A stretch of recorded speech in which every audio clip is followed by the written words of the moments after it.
Yo, what up everyone, XTMac1 here. Today I'm going to go over the Mass Effect 3 Genesis 2 comic book strip.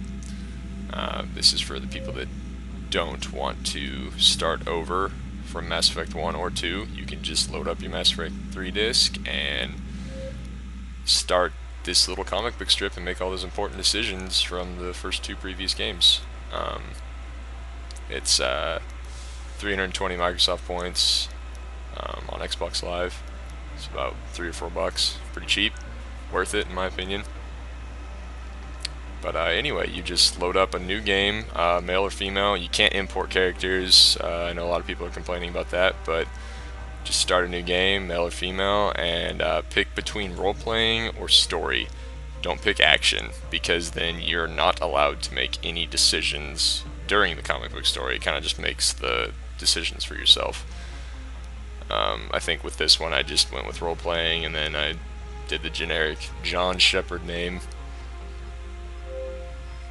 You select all that. I went with a good guy run here. You'll see with my decisions. It's obviously pick whatever you want to. I just went with this. Classes, whatever you want. You pick all this stuff like you originally would in the beginning of any startup of a Mass Effect game. I went with the Vanguard because it's my favorite class. It's the most fun. The bonus power, whatever you need. I like the Spacer and the War Hero for this guy.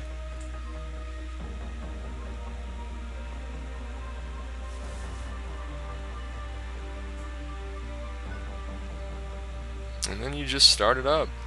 Accept all this, and it should bring up a little menu saying, do you want to use the Genesis comic book strip? And you say yes. And then it begins, and you're allowed to make all the choices. I know a lot of people complain because it doesn't go as deep as it should in certain areas. You know, I think it's worth it. It's not that expensive, and for people that don't have time to go through the other two games, it's a quick little start. I think it 22 minutes and 5 seconds. There's been an issue because people are complaining about not being able to romance anyone else in the Mass Effect 2 game except Tali. But in this one, I got the option to romance Miranda, so I can totally debunk that myth. You can romance multiple people besides Tali. So maybe if you do like a ruthless and a different psychological profile, you might be able to romance Jack too. I don't know. You can try it. Someone can try it, but I got Miranda to pop up, so there you have it. Anyway, I'll let this roll. You guys enjoy it. XTMac1, like, subscribe, comment. Appreciate your time, and ready to take on whatever came her way. Ashley joined up with us and took us to the spot where she lost her squad. That's when we saw it. The ship. Like nothing I'd ever seen. It was massive, scorching the colony and everything around it as it blasted away. We followed the path of destruction to an artifact, a beacon left by a long-dead race called the Protheans. The colony had dug it up, and whoever attacked them had tried to take it. Chief Williams made the mistake of getting too close. It hit her with some type of energy. I grabbed her and threw her out of the way. That's when it hit me. Hard. Every muscle in my body went rigid. I couldn't move. Could barely breathe. Everything went black. And then I saw something. A vision. Dream. A nightmare. By the time I woke up, we were halfway to the Citadel on our way to meet the Council. I was expected to explain what I'd seen. Anderson came along. So did Adina, our political representative on the Citadel. With those two heavyweights, it seemed reasonable we could persuade the Council that the ship we'd seen was a potential threat, as was the individual behind the attacks. The main suspect for the Eden Prime massacre was a Turian Spectre named Saren. He'd been seen by one of the survivors from the colony at Eden Prime, and there was some evidence to suggest that the ship was connected to Saren. But even Adina's pointed accusations weren't enough to convince the Council. They just couldn't believe one of their chosen elite Spectres could be guilty of something like that. They needed proof, which meant I needed proof. Fortunately, I wasn't alone in my search. Garrus, another Turian, wanted to help. A top agent for Citadel Security. Despite orders from his superiors that he shouldn't get involved, he told me he was suspicious of Saren, and he had some useful leads. More importantly, he was willing to share them. That led me to Rex, the biggest, nastiest-looking Krogan bounty hunter I'd ever seen. He turned out to be more than just a brute. It was his intel that led to a fugitive with incriminating evidence on Saren. The fugitive turned out to be an energetic little Quarian named Tali. A tech expert with a knack for hacking, she'd procured some information on Saren. Evidence that proved Saren was dirty. Tali's evidence proved that Saren was responsible for the massacre on Eden Prime, and that the immense warship we'd spotted was in fact Saren's flagship. But it went much further. Saren was trying to find a way to bring back a race of sentient machines from dark space. Machines allegedly responsible for cleansing the galaxy of all organic life. These Reapers were blamed for wiping out all life 50,000 years ago, including the Protheans, then disappearing back through the mass relays to dark space, leaving no trace they'd ever been. That explained why Saren was after the beacon, and it made some sense out of my visions. But not much else. We couldn't convince the Council that the Reapers were a threat, but they agreed Saren had to be stopped. They stripped him of his Spectre status and gave me the honor of becoming the first human Spectre. My first task? Bring down Saren. Anderson decided to stay behind, giving up his ship, the Normandy. He told me I would need it more than he would. He also pointed me in a direction. Liara, a Prothean expert, adept in biotics, and maybe most importantly, daughter of Benezia, Saren's top lieutenant. And like most Asari, as beautiful as she is intelligent, and born with a unique ability to meld with other species. Liara was able to help me decipher some of the vision the beacon had given me. Nothing concrete, but it gave me some clues. And a new appreciation for the Asari. Her technique for accessing my vision was unexpected, but not at all unpleasant. Ashley was a little concerned about the connection I shared with Liara. As commander, I knew either relationship had the potential to interfere with the mission.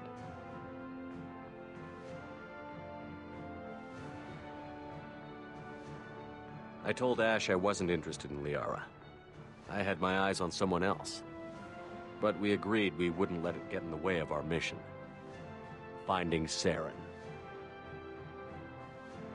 Thanks to Liara's help, we had our next lead, Benezia. Saren had taken her to Novarian, where he'd enslaved a dangerous race of insect-like creatures, the Rachni. He ordered Benezia to use the same technique Liara had used on me to extract information from the Rachni Queen. The Queen's drones were everywhere, and they weren't happy. We had to fight through hundreds of them to get to Benezia. By the time we arrived, Saren was gone. With the information. I tried to reason with Benezia, but Saren had indoctrinated her. He had somehow acquired the ability to control people's actions and wills. Benezia wouldn't surrender, and Liara was forced to watch her mother die in her arms. And I was left with an angry, dangerous Rachni Queen to deal with. She claimed her drones would do no harm if I released her. But the Rachni had terrorized the galaxy before. I couldn't do it. I wouldn't doom an entire species for past sins. And the Queen was true to her word. She left and took her army of drones with her. With Saren's top lieutenant dead, he was quickly running out of time and places to hide. I tracked him down at his base on Vermeer, but we soon learned it was more than a base of operations. It was a breeding ground. Saren was breeding an army of Krogan. He'd found a cure for the genophage, a disease inflicted on the Krogan to prevent them from breeding and taking over the galaxy. But the Krogan Saren was breeding were slaves, mindless beasts that obeyed Saren's will. I had to destroy the base, and all its research. Rex disagreed. Violently. Rex wanted the genophage cure for his people. I tried to convince him to help me destroy it, that these Krogan weren't real. But he wouldn't back down. He just couldn't be reasoned with, and I couldn't let the base be saved, even if it meant curing the Krogan. Saren had to be stopped. When we finally got to the center of the base, I realized just how close Saren was to completing his plan. He was already in communication with the Reapers. Sovereign, Saren's flagship we'd all assumed was just a ship, was a Reaper. It spoke to me, threatened me. I could feel the menace it had for every living thing. It wanted me dead. It wanted us all dead. And I knew it was capable of doing just that. What I couldn't understand was why Saren would help it. But there was no time to think about it. Sovereign knew where we were. We had to destroy the base and get the hell out. I split up my team in 2 squads, sending Ash with one and Kaidan with the other as a distraction. We had a nuke, and we planned to use it. Before we could detonate the bomb, Saren showed up. We fought. I stalled him to make time for my team. And in talking to him, I realized the truth. It wasn't Saren who was indoctrinating everyone. It was Sovereign. The Reaper. And Saren was in deeper than all of them. He tried to convince me he was still in control. Said he found a way to reduce the Reaper's influence, but he was kidding himself. Or believing the lies Sovereign was telling him. Before I could convince him to stop, he ran, leaving me just seconds to extract my squad mates. I tried, but I wasn't fast enough. I could only save one of them.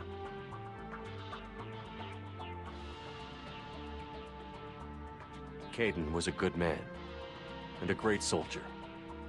But I had to choose, and I chose Ash. That was the last time Saren would slip away from me. I knew then, the next time we met, one of us would die. With my team mostly intact, we chased Saren and his army to Ilos, a long-lost planet that had once belonged to the Protheans. As we prepared for what we knew would be a desperate fight, I spoke to my crew. We were just one ship, against Saren's growing army. I assured them all that despite the odds, we could defeat him. But Ash saw through my words. She knew I was hurting after Kaidan's death. She could sense my doubts. We both knew this mission could be our last. Until that moment, we'd put our feelings aside for the sake of that mission. But why wait? We gave in to each other, and it was perfect. While it lasted. We arrived on Ilos, close behind Saren. Once on the planet, we discovered a Prothean databank that helped me put the final pieces of my vision together. The Reapers had come 50,000 years ago, and every 50,000 years before that, each time purging the galaxy of life. The Protheans had fought and died, like every species before them. But a few survived long enough to leave a parting gift. The Protheans had discovered that the Citadel was the key to controlling the mass relays. By sabotaging the Citadel, they found a way to close the relays to dark space, slowing the Reapers' return, giving us the time we needed to find a solution to stop the Reapers once and for all. Saren knew this. He was leading his army to take control of the Citadel and re-establish the relays to dark space, bringing the waiting Reapers here to destroy us all. We followed him to the Citadel. It was intact, but heavily damaged. He had caught the Council fleets by surprise, and they were only now regrouping. And with Sovereign as his flagship, there was little hope the fleets could counterattack with enough strength to take back the Citadel. But Saren was done running, and I was done chasing him. As the Alliance and Citadel fleets battled Saren's army outside, I cornered the Turian bastard in the Citadel tower and confronted him. He died believing that the Reapers would save him. As I fought to regain control of the Citadel, the Council's flagship, the Destiny Ascension, fell under attack. Despite Saren's death, Sovereign and Saren's army continued to fight. The Council was aboard the Destiny Ascension, and they were requesting assistance. But I knew in order to help them, I would have to put our human Alliance fleet in jeopardy. The Council had to be saved. They represented the hearts and minds of the galactic community. Without them, the fleets would be in disarray. Even with the Citadel back in my control, Saren defeated, and the Normandy leading the combined galactic fleet, the battle against Sovereign, a single Reaper, was relentless. It took the combined fleets of humanity and the other races, but in the end, Sovereign fell. But the costs were immense. While humanity's efforts in the war earned us our first seat on the Council, it was a hollow victory. The Reapers were still out there. I knew the fight was far from over, but as the one who'd led the fight against Saren, I was given new responsibilities. The choice of humanity's first counselor was left for me to decide. On the one hand, Udina, the lifetime politician. Ruthless and ambitious, he would easily navigate the political landmines that would soon be put in front of him. The other choice, Captain Anderson, the career soldier. Tough but fair, but a friend, and someone I could trust. Both great leaders in their own right. Anderson didn't want the job, which was a sure sign he'd be perfect for it. No ambition to get in the way. The war was over. The threat had passed. In time, the Council would rebuild itself. The Citadel could be repaired. Even the pain of lost friends would fade. But none of that mattered if the Reapers were still out there. And if they were all as powerful as Sovereign, we had to find a way to stop them. I had to find a way. I gathered my crew, took my ship, and went in search of answers. Officially, the Council would only say I was assigned to cleanup duty, rooting out any remnants of Saren's army. But the Geth and Saren were just the beginning. The Reapers had other plans. A few months after the battle for the Citadel, while we were on patrol, we were attacked by an unknown vessel. Before we knew what was happening, we were disabled and forced to abandon ship. The Normandy was destroyed. We lost a lot of good people. I almost didn't make it myself. Technically, I was as close to death as you can get. By the time my body was recovered, there wasn't much left. The pro-human group, Cerberus, acquired what was left of my body and spent the next 2 years rebuilding me. My memories, abilities, everything. The person in charge of my recovery was a Cerberus agent, Miranda Lawson. Brilliant and efficient. But before I could be completely rehabilitated, the Cerberus facility we were in was attacked, and was forced to fight my way out. In my condition, I should have died. But an ex-Alliance soldier named Jacob Taylor kept me alive. We found Miranda, and we escaped. They took me to meet the Elusive Man, the leader of Cerberus and the one who had ordered me rebuilt. The Elusive Man lived up to his name, offering half answers to many of my questions. But he did explain why he had brought me back. He believed I was the one person who could stop the Reaper threat. And he explained that the Reapers had a new ally, an insectoid race called the Collectors, the ones who had attacked the Normandy 2 years earlier. Since that time, they'd been systematically abducting entire human colonies and taking them beyond the Omega-4 relay, a place that no ships other than Collector ships ever returned from. The Elusive Man wanted me to find out why humans were being abducted, and to end it. In return, Cerberus would outfit me with a rebuilt Normandy, weapons, and a skeleton crew. As long as I agreed to take along Miranda, Jacob, and an illegal AI named Edie. I told the Elusive Man I wanted my own team, people I knew. He already had a list of individuals that he wanted, people that might be willing to go on a suicide mission, to head beyond the Omega-4 relay and face the unknown. It was an interesting list. Ex-convicts, assassins, experimental scientists. In the end, it was my choice. It would take time and effort to recruit them all, and with more humans disappearing every day, I wasn't sure I should bother.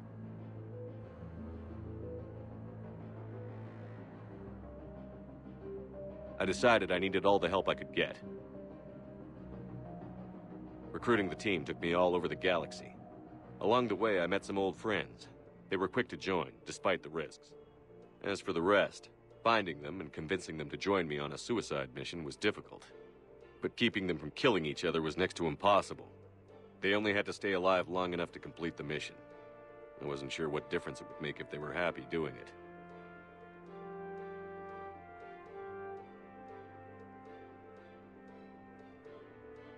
But if we were going to survive this, our best chance was to make sure everyone was working together. I tried to recruit and reconnect with a few of my old squad, but they were suspicious of Cerberus. No doubt why they weren't on the Elusive Man's list to begin with. Worse, they had moved on. For 2 years, they'd believed I was dead and lost. Now I was headed off on another suicide mission. If things were going to get better between us, it would take time. but I was running out of time.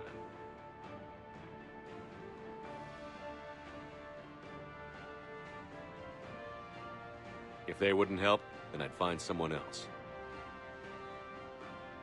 With most of the team recruited, we were getting close. We just needed to figure out how to survive the Omega-4 relay. Our best chance came when we discovered a damaged collector ship. We went in knowing it could be a trap, but we had to try. What we found there was almost unbelievable. The collectors weren't a new race at all. They were the twisted remnants of the Protheans, slaves of the Reapers, and humans were the next target. The collectors were abducting tens of thousands of humans for the Reapers, and unless we could find a way to stop them, we'd end up just like the Protheans. We had to escape before we could find out the secrets of the Omega-4 relay, but we were more determined than ever to put a stop to the collectors. All we needed now was a way through the relay. Edie had figured out what we needed, and the elusive man knew where to find it. We stole parts from a derelict Reaper to mask our ship's signature, to make the Normandy appear as a Reaper and allow us safe passage. As soon as we had what we needed, Joker and Edie began testing. But while I was away on a mission with the team, the collectors attacked the Normandy, determined to destroy it before we could finish the tests.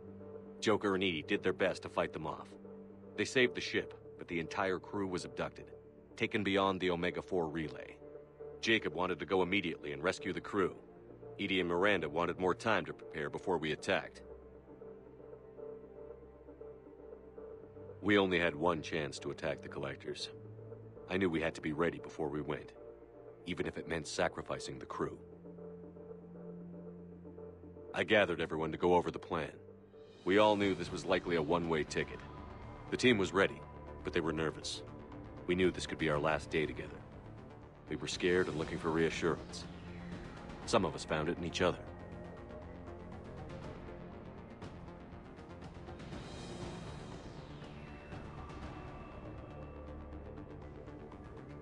Tali came to my room to talk, share her thoughts. We spent the night together, comforting each other. The day of the attack, everything went as planned, at first. The Normandy made it safely through. As we scanned the wreckage of all the ships that had failed before us, we found what we were looking for. The Collector base. And guarding it, the ship that had destroyed the Normandy 2 years ago, and almost ended my life. But this time, we were the attacker. And the Normandy was equipped to deal with it. We took some damage, but destroyed the Collector ship, and made our way to their base.